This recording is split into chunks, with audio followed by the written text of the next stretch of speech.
Okay, so here goes.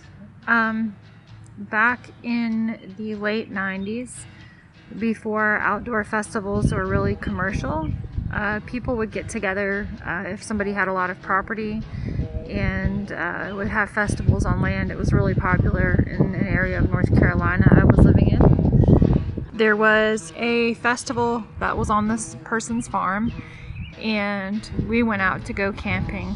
While we were there, somebody brought us a sugar cube. I took my sugar cube and my boyfriend took another one, and he wandered off, and I like to be alone when I'm chirping. So I went off and laid in this field. It was getting to be sunset, and so I laid in the grass, and every time I inhaled, the earth would rise with me, and as I exhaled, I would fall into the earth. They would just deflate with me.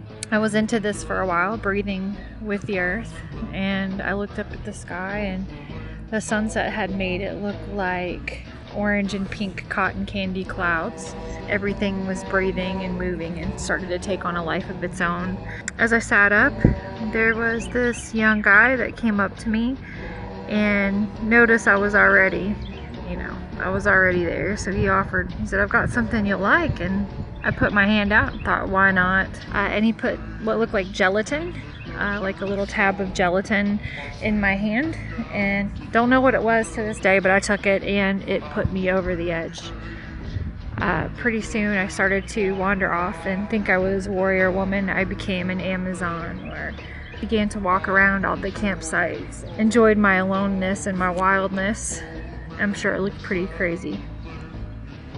I came up on a campsite with two bearded women, and that was not the acid, it was actually the women. They had Bihawk beards, and they were camping with a wolf dog, and they gave me some water, and didn't really know how to take it. I felt like they were a different tribe than I was, so I thanked them and moved on. Came up on a circle of people that were passing around a jar. I was really thirsty. I wanted some more water. So I sat down at their campfire, and the jar came to me, and I took a huge drink of it, hoping for something cool. What it was lukewarm, I can only assume moonshine.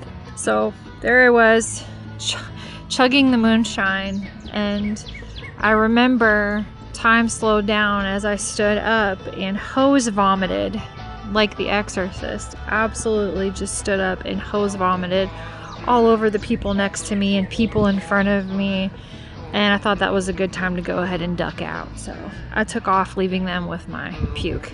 The night got better as I was wandering. I started to get really hot, and there was a cow pond on the top of the property right near where the stage was, and there was a sign posted that said no swimming. They had a nice dock. It was nice and clean looking water. And being the Amazon woman that I am, I don't listen to rules. I decided I was too hot and wanted to go ahead and ignore the sign. So I let her revolt. I went running down a hill as fast as I could and launched off the end of the dock and into the water. As soon as people saw me do that and swimming around, a bunch of people followed, stripping their clothes off, running down the hill and into the water. They were cheering me on, and I didn't care. I didn't do it for the attention. I did it because I was hot and I wanted to swim. I love water. When I crawled out of the water, I walked back up on the hill and sat and surveyed everything that was going on underneath me. And girls had come up on the dock and were spinning in these big colorful skirts, and they looked like gypsies or tribe women from some foreign tribe dancing. And I was really into watching them. I remember looking at all the people, feeling very alone. I decided to wander off and ran into a cow fence. That was shocking. Had wrapped myself in a blanket because I was cold, and I had been wet from swimming and didn't realize that I had been running and walking so much that my pants had rubbed raw spots on my thighs. I was bleeding down both sides of my legs. So I stripped down to my underwear and my shirt and a blanket, a Navajo blanket around me, and wandered around the property.